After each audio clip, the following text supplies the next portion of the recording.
Достар, сіздер Free Fire ойыннан көптеген қызықты сәттерді және де көптеген headshot тағы да басқа видеоларды, яғни қызық ойындарды, қызық скиллдерді достар, барлығын осы баланың арнасында көресіңдер достар.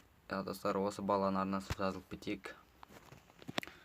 Қазақ ютубын дамытып жатқан балдардың бірі достар, жазылып каналын қолдап кетеміз. Достар, енді біз жалғастырамыз.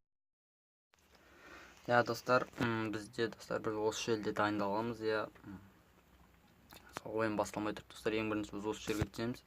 Енді достар, бұл жердің екі жағында белгісіз бір екі арал бар. Ол қандай арал, ол аралда не бар, қандай қызықты заттар бар, соның бәрімен осы видеода айтатын боламын. Достар, енді біз жалғастырамыз.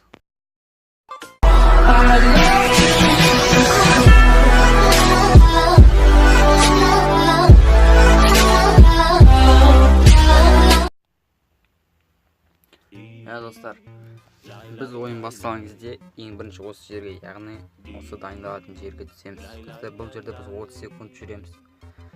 Бұның бәрі түсінікті достар, бұны бәрі біледі. Бірақ достар, бұл аралдың қасында тағы да бір екі арал, белгісіз екі арал тұр. Біз ол жерге бара алмаймыз достар, біз шағын аралдан шыға алмаймыз. Бұл екі арал қандай мақсатпен, не үшін қойылған және ояқта қандай қызықты заттар не бар екен достар, барлығын осы видеода айтатын боламын достар. Достар, видеоға лайк басып, каналды қолдап отырайық. Неке достар, бұл біздің дайындалатын жеріміз. Жаңа мен айтқандай, міне бірінші арал достар, және де тағы да осыған қарама-қарсы екінші арал тұр. Бұл жерлерде не бар екен достар, өздеріңіз тамашалаңыз.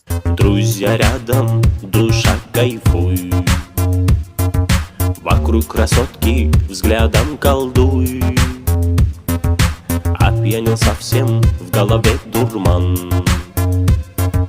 На танцполе движение как ураган. Ди-лай-лай, ди-лай-лай-лай. Бармен, наливай, наливай. Ди-лай-лай, ди-лай-лай-лай. Бармен, наливай, наливай. Время летит, как в венах кровь. Все позабыл, пил вновь и вновь. Летний ветер дует в лицо. По-братски, бармен, налей еще. Ди-лай-лай, ди-лай-лай-лай. Бармен, наливай, наливай. Ди-лай-лай, ди-лай-лай-лай. Бармен, наливай, наливай. Ди-лай-лай, ди-лай-лай-лай. Бармен, наливай, наливай. Достар, неке екі аралда не бар екен өздеріңіз көрдіңіздер. Достар, мен бұл аралда осындай ағаш және куст ойындағыдай болып тұратын шығар деп ойлап едім, бірақ ондай емес екен. Бүкіл ағаштар текстураға кіріп кеткен. Айта кетерлік ешқандай қызық зат жоқ достар. Достар, осымен осы видео аяқталды. Сіздерге осы видео ұнады деген ойдамын. Егер де сіздерге осы видео ұнаса, каналға тіркеліп лайк басамыз. Сіздердің болған мен Ерас Кенебаев. Келесі кездескенше сау.